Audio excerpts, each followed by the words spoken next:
Welcome to the ADHD Podcast. I'm your host, Justin McRoberts. One of the points of conversation we are returning to over and over during this series we're doing at the intersection of mental health and spiritual practice has to do with the benefit or the problem of familiarity with mental health issues, with mental health terminology, with diagnostic tools. There's a world of conversation now in public about what it means to be depressed, to have depression, to live with ADHD, to have anxiety. Does the familiarity with and the public dialogue about these things actually benefit us? That was one of the reasons I was looking forward to talking to Dr. John Delony, because so much of what he does doesn't just happen in books, because he's made a few books, but actually happens in public dialogue with people who bring to him their life issues. And he brings to them a knowledge of brain chemistry and a knowledge of mental health patterns and practices in an attempt to not just meet the caller when they call in, but also meet listeners. I have known Dr. John Delony since long before he was a doctor. He's become a good friend of mine. We share a passion for a lot of things in common. But more so than anything else, we really like people, and we love the opportunity to do what we can to care for those who make themselves available to us. I think you'll enjoy this conversation. I certainly did. Check it out. How often are you playing, like, musically? Are you jamming out? Well, this is a weird thing. So, at this company, everybody comes to Nashville to make it. Oh, yeah. Then they have to get real jobs.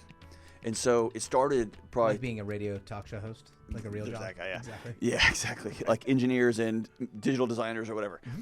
And so it started about 10 or 15 years ago, where like during lunch they would have like a couple of groups had formed, and they're like, "We don't have a battle of bands." No way. Now, last year they spent $250,000. They get all the best sound engineers in Nashville. There's thousands of people out here in this building, outside in this amphitheater.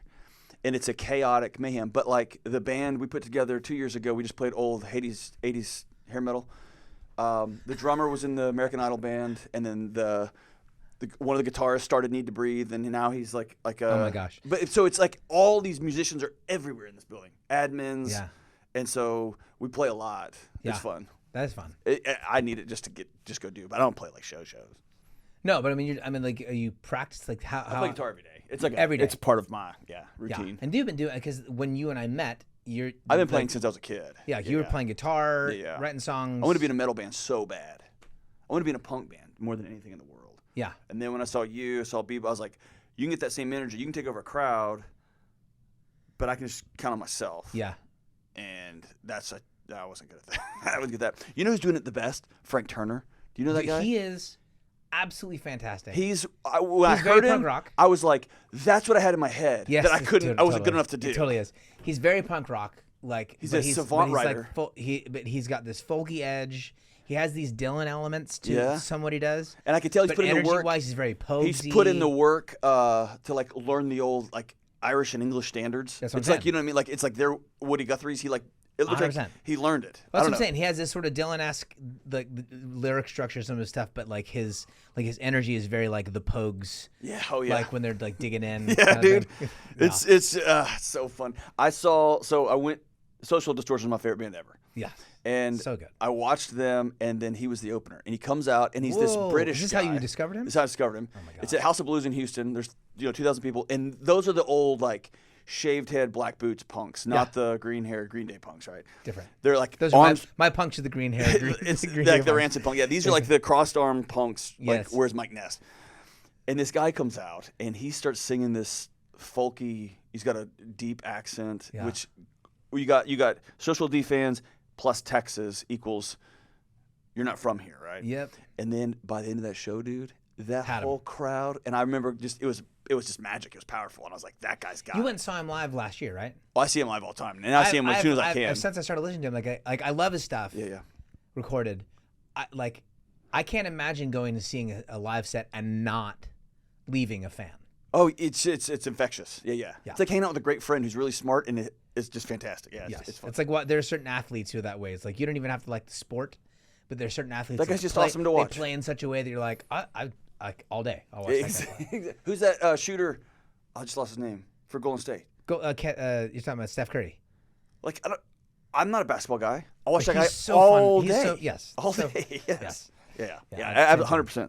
That's great. I'm glad you're still playing music. It's become a little bit more of that for me. I mean, it's a little bit different with the kid thing, but like, it's not therapeutic per se, but it really is like it's a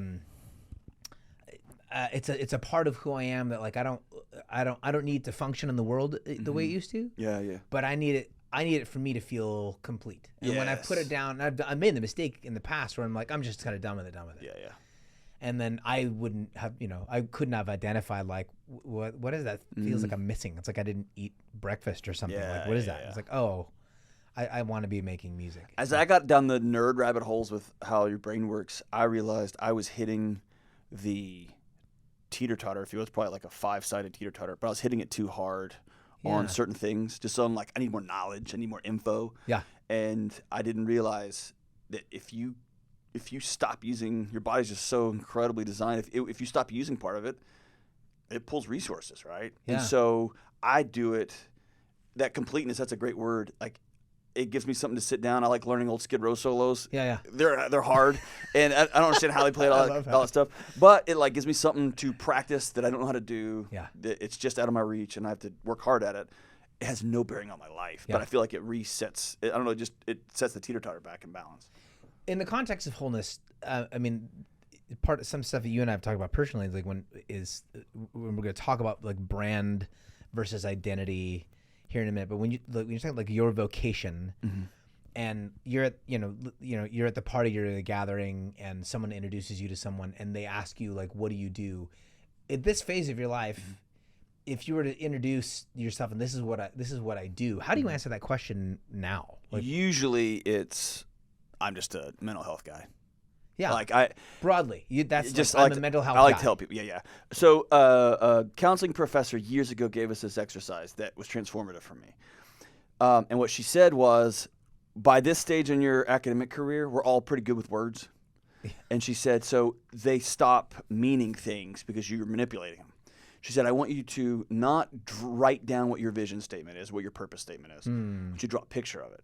Whoa. And that messed me up. I was like, I don't, because like it looks different than I can make some poetic flower thing. Agreed. And so I wrestled with it, and the picture I came up with was something on fire, whether it's a house or a city. Yeah.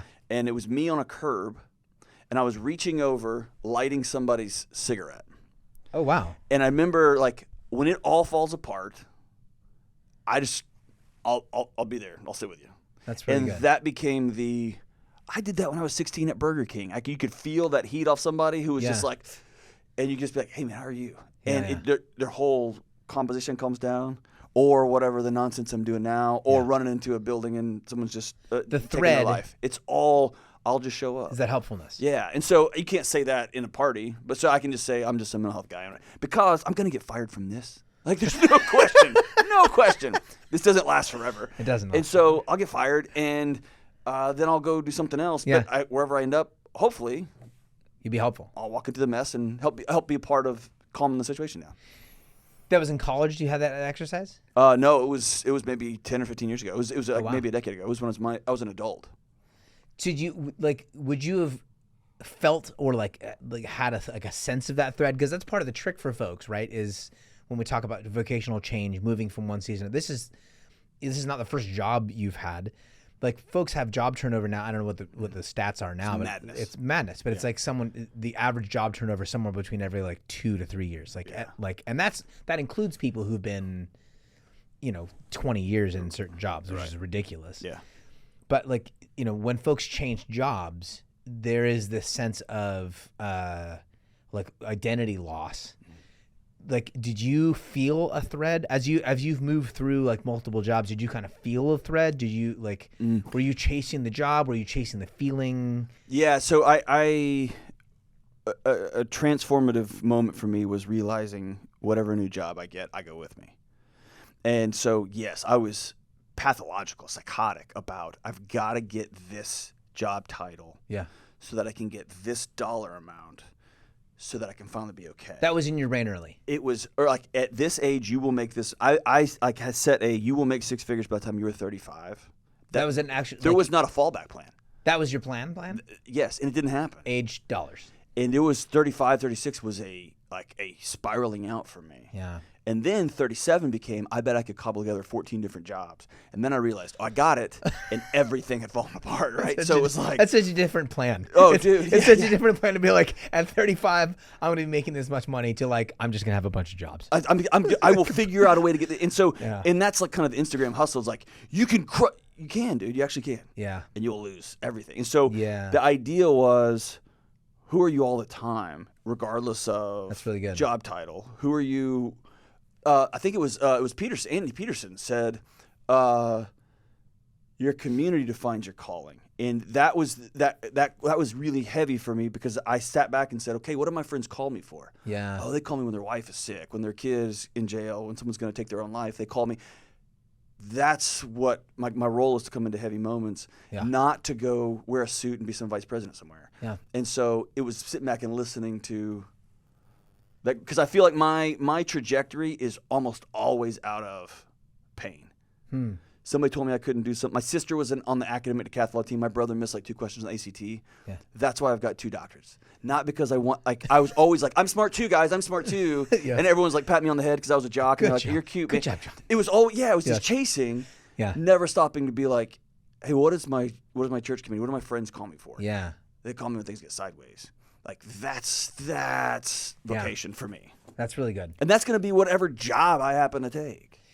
And the fact that your stuff right now is framed, I think that's accurate. Like a mental health guy, you end up having conversations with people. You're about to record your show. Your call-ins are very few people are calling in saying like, hey, I have this mental health crisis. They're calling up and saying I have a relational crisis. Right. Talk about for a minute, we're talking about mental health, the culture and the job. The first thing is it harder as someone who has the information, someone's done the work, like has degrees, is it harder to maintain one's own like mental health if you know all the stuff? Does it make it easier to dodge? Like, is it easier to be a person who's mentally healthy if you are the mental health guy, or is it harder? I think it's harder because I can get arrogant about it real fast. Okay. Like my wife will say, hey, you need to call a counselor. And her body begins to feel 6 months before I start falling off that, hey, you're headed in another direction. You're not sleeping as well. You're a little bit, she just can watch it happen now after being together for so long. And my first thought is, I know what they're going to tell me. They're going to tell me I need to do this, stop doing this. I need to do these breathing things. I need to start doing. And so it's real easy for me to go, I'll just do those things. And self-diagnose in the same way that other people self-medicate. Right. And counseling isn't information. It is some occasionally, but it's rarely information. Yeah. It's relationship. That's super key. Yeah. Counseling is not information. You don't go there to get... It can be. But the core of the core of it is relationship. And they've done all those studies like MFTs and social workers and counselors, and this guy is Glacieri and this guy does CBT and this one does. None of that matters. What matters is the relationship between the client and the therapist. Yeah. Do I trust you? Can I practice relationship with you in a safe place? Yeah. And so that's the healing alchemy. Not occasionally it's you need to go do breathing exercises, you need to do this. But I'll go as far, I think now the exercises that a counselor gives you to do, you feel better if you breathe, all right? If you feel better if you journal, you feel better if you do those things. If you start letting your needs be known. And that reinforces trust in a relationship, which I think is more healing to the body than the exercises. Yeah. The practice reconnects you with yourself to a degree, but the fact that you've done it as an act of trust to someone else connects you with another person. That's right. And that's what I mean. That's what I mean when folks call you up on the show. They're not calling you up and they're not saying like I am having they're not calling and saying I'm having anxiety or symptoms of anxiety or like I'm disoriented or I'm dysregulated. They do that a lot. But like they'll come up and say, but they'll notice it in a relationship. I know this because my husband and I or my son and I. Like they notice it because of the disconnect between usually people. Or they've been diagnosed by someone talked to them for 3.5 minutes, ran them through the mill, gave them some pills and diagnosed them and then sent them on their way. Yeah. And the diagnosis was accurate. Like you report that you've been experiencing this set of symptoms for this period of time, stamped, and then head on out. Yeah. And so somebody calls 7 months later, and that didn't help, right? Their life isn't it's just further spirals, right? Yeah. And so I can be probably too far. I hit the pendulum too far. Be pretty dismissive of some of the jargon and the lingo because I have found after I worked in higher ed for 20 years. Yep. After leaving that world and spending my time talking to single moms and truck drivers, I didn't realize how much we were just talking over people. Yeah. It was not helping. Yeah. Right? We were band-aiding, we were not helping. And so there's a different... It's I just finished listening to the Johann Hari book. Yeah, Lost Connections. Lost Connections. It's phenomenal, isn't it? It's, well, and because he doesn't at all dismiss the academics, he doesn't, I mean, he pushes back pretty hard about over-medicating people, et cetera. He honors the tradition. He honors the profession of psychotherapy, but he reframes it as a matter of connection. That the issue is not that you have this disorder. This disorder is a way to talk about the lack of connection you have with your dreams, yourself, your body, your relationships. Yeah. The disorder is almost always our bodies trying to take care of us. And some of us, because of genetics, get pulled underwater. Some of us get spun up. Some of us get distracted. Some of us are in chaos. It's our body trying to take care of us with the limited tools it's got. Yeah. It's not the issue. The issue is your relationship's a mess, or you only know what a toxic marriage looks like, and so you're recreating it in real time. You don't know how to. That's the. If you saw, it's like you've probably heard my analogy about the smoke alarm. Yep. Like if your alarm goes off in your kitchen, duct taping over the alarm doesn't fix the fact that your house is burning down around you. It's actually helping you out, even though it's loud and piercing and annoying and all that. So what I've learned here is, like, take the DSM, like the Diagnostic Statistic Manual. It's where all like mental health diagnoses are, right? Like you've got major depressive disorder, you've got imagine this, a group of scientists and doctors say, hey, we need to start speaking the same language. And we need to be able to communicate with the insurance company. So they created an internal document for themselves that said, hey, if somebody's had this stuff for this long, we're going to call it this. Mm-hmm. Then it took a life of its own. Yep. And so it's people talking past each other. You've got clinicians talking one way to each other, and those codes are being used as labels and identities and reasons to not love somebody in all kinds of wild ways. Yeah. And it's just been perverted. Talk about the upside versus maybe some of the pitfalls of a time in at least like American culture. And it's pretty broad. I'm comfortable. I'm not always as comfortable with like really broad sweeping things, but like for the most part, I love me some generalized statements. Yeah, but like those people. There's never been a time in my life, or maybe even previously, where there's as much open conversation about mental health. Mm-hmm. And it runs, in your experience is similar to mine. Like if you're on Instagram, if you spend time on Instagram, it's every third thing is like maybe a joke about OCD. Mm-hmm. Like some of the most dominant like meme pages are like OCD pages or ADHD pages. There's an upside to the amount of like conversation. There are also some pitfalls. I just want to put that on the table and have you talk about it for a minute. As someone who's working directly with people, you're actually having these conversations. There is this heavy information culture around mental health. It is a hot topic. Yeah. Talk about the good and the bad of a world in which like people are talking about this all the time now. So we can get. I'll back way up and then I'll try to go quick because I can be kind of annoying. You can just edit this out. I think we're on the back end of the Enlightenment, right? Which the idea is to truly know something, I'm going to take it apart to its smallest piece. I'm going to take it apart, all of its pieces, then I'll finally know what it is and how it works. And you can take apart a combustion engine all the way to its pieces and lay it out. You can see how a combustion engine works. And so I think that's run its course, and it's been cool. And now we know how dopamine works and serotonin. We're figuring out how the brain works and the gut biome. That's all great information. It's fun, right? Then you're a single mom with 2 kids, and you're working your third job. Learning about, your serotonin reuptake is not like, what do I do, right? And so I think that we are a culture that is we worship at the altar of information, data, and it's become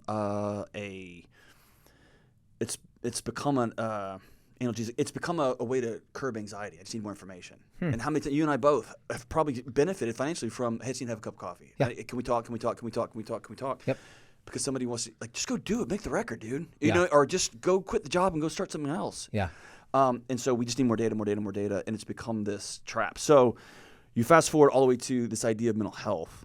We took health. I don't think mental health, this is going to sound so lame, I don't think it's real. Divorced from spiritual health and relational health and physical health. You mean as an isolated thing? It's not mental health. It's unsafe to think about that way. Okay. And so it is important that I have a place where I can get my tires checked and get my oil checked, and somebody knows how to do upholstery. That's important. All of that contributes to the car moving, right? And so we go to a mental health practitioner, and we go to a doctor on the corner, then we go to a surgeon, then we go to a physical therapist. Yeah. In isolation, those things can fix little parts and make really important. But I've compartmentalized myself. That's right. And I'm not living as a whole person. And so I eat this is me.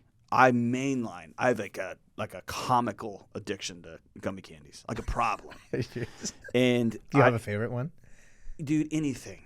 Like your favorite one is the one in front of you. We were on a trip once, and they were like, one guy was like, "You're like you have no taste. Like you're like, oh, you're like doing meth off a bathroom floor, like in a gas station." Like I was like, "Yes, I need it." But it's gummy worms. It's gummy worms. I don't care. And so I can journal all day long. I can have deep relationship with my wife. I can go see my therapist. If I eat 3,000 calories of poison a day, my sleep gets sideways. Yeah. I don't sleep. I wake up a little bit grumpy, and so then I poke at my kids a little bit, and they separate, and then my little childhood wounds of someone's going to leave me come up. So so I can fix mental health all day long.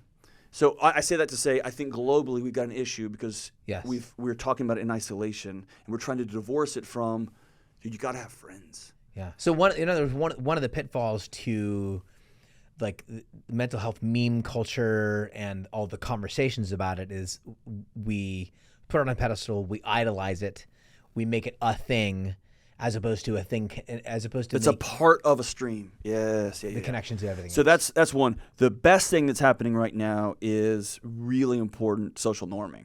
Is you've got, I love listening to the stories from the World War II vets who will weep saying, we thought we were insane. And we thought we were crazy. We didn't know that our friends who came back with us couldn't sleep either, and we're having nightmares. Like, we just had to sit on this for 40 years. And so there is something powerful about the idea of, like, that's why I think diagnostics can be really important. It names the dragon, right? Like, you're not insane. Your body is anxiety, right? You're depressing right now, and you should be. You lost your mom, right? Like, or your wife left you. Your body is naturally doing what it's supposed to be doing. Yeah. Or you're working a toxic job, or you have found yourself in a marginalized community and people are treating you as waste, right?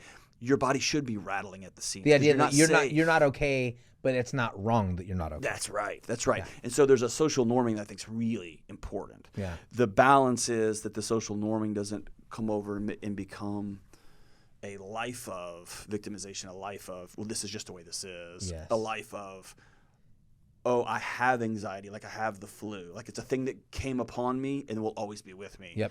Instead of it's a state my body found itself in trying to take care of me. Yeah. And so it's that there's just a balance there. But I'd much rather it be a conversation that we're having than everybody be silent and going about your day. This tends to be my posture is like it is a lot, and there are significant pitfalls. But I would almost, and this is definitely more my personality, I would almost always work with the too much and pare back. Always. Like we're gonna overcorrect. That's cool. At least we're having a conversation. It's like going 2 for 42 from the floor. Keep shooting. Eventually they fall, right? Yes. Eventually they fall. And I think that part that I have peace that part levels itself back out. Yeah, right. I think the contextualization is super key. I mean, earlier today when I was telling conversations I had after I was talking about grief as you let grief have its moment. Right. One of the, I don't want to call it a miss, but like one of the pitfalls, the current pitfalls is whether it's grief or dysfunction of any kind, when it becomes when it gets idolized, it doesn't get contextualized. So like grief has its moment. Know that it has its moment so that you can move through it, right, because there's another side, and that other side is usually thankfulness. That you grieve what wasn't, so that you can see what is and what can be. And what can be. Yeah. So you can, the person who lives with a form of depression, and again, this is Johan Hari stuff, like this is your body screaming at you like these things are not okay. Correct. You should absolutely know that and recognize that, but not as a matter of your like core identity. This is a situational thing. There's maybe I think this is more of a question I'm asking. Like, there isn't like an over-identification. Like, I am depressed. Yes. Becomes an identity as opposed to, no, this is actually situational, predominantly situational. The whole of who you are. The great William Glasser, he was a psychiatrist, and he's got some stuff that has not stood the test of time, so make no mistake about that. He's not perfect. In fact, he's got some harrowing stuff. It's like, yikes. But he would not allow his clients to say, I'm depressed or I have a headache. Interesting. They had to say, I'm depressing, I'm anxietying, I'm headacheing, I'm backaching. But it's a thing that's happening. He wanted people to take ownership. Your body's trying to take care of you. And your job is not to fight the alarm system. It's to try to find out what your body's trying to solve for you. Yeah. And that's when genetics comes into play. Like, some of us just get pulled underwater. Some of us get spun up. My diagnostics throughout my life have been OCD, comical OCD. ADHD, like if you Google it, that's my photo, right? And so when I see things like ADHD is not real, I get, like, it for sure is, dude. Talk to my wife. It for sure is. And it's my superpower. Not sort of. Not great. I would trade it. I would trade it right now, right? Yeah. And harnessed, and when it works for me, it's magic, right? I think we got a culture that's given us, and we've split this thing down the middle on either side. You've got the, screw your feelings. Like, they don't matter. If you have a feeling, you're a coward, you're a fool. Like, crush it, grind feelings it, aren't kill facts, it, go. End of story. Move, right? Yeah. And then you've got the you are your feelings. Yeah. Like, you make a truth as you go along, and whatever you feel it is reality. Yeah. And I think both of those are nonsense. And I think the path before us is to create a new third way, which is, no, you got to feel that. That hurts. And it's going to hurt for a long time. Yeah. And to me, the most terrifying question a human asks is, what am I going to do now? Yeah. And I don't think we have a cultural answer to that. So part of what the culture of creativity, you're working on what'll be your third book in the last 5 years? That's 4 years, 3 years. Yeah, we're cranking them out. Yeah. One of the terrors of writing things down is, like, it's set. Oh, like, dude, here's the thing that is true. Talk about, like, a little bit about, like, taking what would normally be conversations or narratives that, like, you have, and then you can once you write it down in a book. Talk about that process for you. Like, how do you decide, like, this is what's worth putting in paper now, like the topic of a book? Yeah. How do you decide what's worth putting in the book? Because things change, information changes, science changes, relationship change. But B, also, like, how do you know, like, in the moment, like, this is the important thing? So how do you navigate those two things? How do you know that the thing you're putting in a book is, like, this is important for the moment? And how do you deal with, like, the maybe the concern that, like, in 7 years, brain science might, change, and I'll know this differently. I left, being a scientist, working with scientists, right? And I'm using that term broadly. I didn't have a lab coat or anything, but, like, being a research nerd, and then coming to work for a media company. It was this, and then COVID happens. Yeah. And I'll never forget this. So King's College, I think it was, out of London, lays down their first model. We think, 50 million people are going to die. And I watched it in real time, and I didn't know it was happening. I didn't know this existed. My science friends across the world and colleagues immediately said, sweet, game on. Because the whole idea in science is to be a little bit less wrong. When you submit a statistical paper, you reject the null. Yeah. I wasn't wrong. Yeah. Right? The whole idea is I'm probably wrong. Here's what I think is going to happen, but I'm probably wrong. And so within 2 weeks, more data comes in, more models from more colleges, more researchers, and they're like, no, it's going to be 12. And the whole scientific community rejoices. Thank God. Yeah. 20 million people less. Let's keep going. And they keep refining it back. The only two organizations I've found that have no back button, have no revision button, is politics and media, and maybe some certain faith communities, to say, hey, we thought this, we doubled down on this, and then we got new information. Thank God we got new information. This is incredible, right? Yeah. And so for me, the idea of being wrong in 7 years, it will happen. There is no question about that. Yeah. The important part for me sitting down with somebody is a posture of, am I with you or am I talking at you? And that, to me, over time, as my ego has become less and less important, is is what I'm saying going to help the person in front of me? Yeah. Or is it going to make me look smart? And if I'm trying to make myself look smart or trying to make myself look edgy or cool, or this is a great line, yes, it's going to always, that's going to get me into trouble over time because I'm going to overstep my bounds, right? It's like I have to have that guitar. I will borrow money. I'll sell my wife's jewelry versus I'm going to save up over time. Yep. And then when this becomes part of our budget, I can buy that thing. It's the difference between like recognizing a hot button issue and like the topic in the moment and speaking at it because it's what's being talked about, which is very ego driven. 100%. I got to say something. I got to say something because this is what's happening on Twitter. So I have to have an opinion and speak to it or write a book about it. And it's Y2K all over again. Everyone wrote a book. Versus I have something to actually offer that will actually help a person, and it makes it more of a conversation. That's exactly right. That's like the root of it ends up being, am I helping people? Which goes back to the lighter image, like, am I really going to be able to actually help you? Yes, and I think there's a wisdom. I think there's wisdom now for me as a three-legged stool. One of it is you got to have the info. You got to know, like in music, you got to know how to turn the knobs. You got to know how to play guitar, the chords and everything. And in my world, like you've got to know how brain science works and what the theories are. Yeah. And have I walked that? Have I been laid low? Do I have a personal experience? And that's not enough either. The other one is, have I walked alongside enough people to begin to see patterns emerge? And the Instagram world we live in. Like actual patterns in actual people's lives. In actual other human beings' lives. Yeah. And so I think we're in a tell your memoir as wisdom and tell your memoir as truth. No, dude, you had a really wild, incredible, transcendent experience. Yeah. That is not how facts and data work, right? And your story matters. I want to hear it. Yes. But I'm not going to cast your story as a shadow on all of humanity, right? And I have to know that, like, I've talked to 75 people. Here's a good example. You can take this out. Probably the most common questions I get on my show are about sex and intimacy. Yeah. Right. Like couples, like I thought it was going to look like this. We've got the first generation raised almost entirely in pornography. Like there's just a mixed match of what are we doing, right? And for the last 15, 20 years, I ask these questions openly at dinner conversations with friends and things. Yeah. And so I'm working on something that will help couples. And so I turned in a first draft, and some of my colleagues were like, no. We can't ask humans that, like in this, like, right? And I was like, whatever. So I showed my wife, and she's like, for sure, no. And I said, for sure, Sheila, no. I ask these questions to our friends all the time. And she said, and you have been so awkward for like 20 years. Oh, and interesting. So I thought everyone's experience was mine. And I just left a wake of awkward rides home for other couples that I had no idea. That's right? Fantastic. And so all I have to say is, I think you got to know what you're talking about.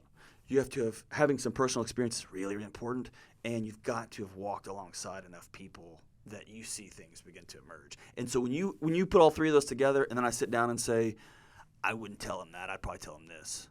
Yeah. And let me throw one more thing. Yeah. I was the dean of students at a law school in Texas, and I'm not a lawyer. I was just a mental health guy. And so I learned a ton. It was phenomenal about how they think and how they see the world. I met some brilliant, wonderful people. And I would ask all the time, hey, what do you think about fill in the blank? And dude, the most brilliant computational minds, they would rattle off these ideas and theories, and here's the casework and all that stuff. And then our kids would be playing together. And they weren't doing that thing. Like their kids were doing like what my kids were doing. And it was a shift like, oh, I quit asking people what you think. And I start asking people, what do you do with your kids? Because that tells me what you believe. That's good. And so for me, if somebody asks me a question, almost always I'm going to give you the answer. Here's what I would do with my son. In 10 years, he might end up in therapy over what I did. But the best answer I can give you is not what I think. It's here's what I would do with my wife. That's really, really good. Does that make sense? Yeah. And so I feel like I've got less to unwind. You're working with the information. You're living in your personal story. Right. And it's actually got personal investment. That's right. And it's not just an idea. And my mom has come back and said, like, she, was all in James Dobson's book back when I was a kid. And she's like, I probably would do some of that differently, right? Yes. You know what I mean? Like, those were my Bible, and I probably would change that. Yeah. And I can honor that. She was trying to do the best she could with the info she had. She was trying to love me the best she could. And to be able to go, I would have done that differently. I'm sorry I did it that way. That's really And good. so I think anytime you write a book, that's important. Yeah. Dude, thanks for your time. Of course, man. Appreciate that. Yeah, that's great. Thank you for your time. You got it. And thank you for listening to this episode of the At Sea Podcast. If you would like to follow up with and learn more about Dr. John Delony, you can visit him at ramseysolutions.com/John-Delony. John with the H and Delony is Delony. From there, you can jump to his books, listen to his podcast, watch his show. If, along with that, you'd like to be one of the folks that makes this podcast happen, you can jump to patreon.com/Justin McRoberts, and we'd love to have you on the team. Until next time.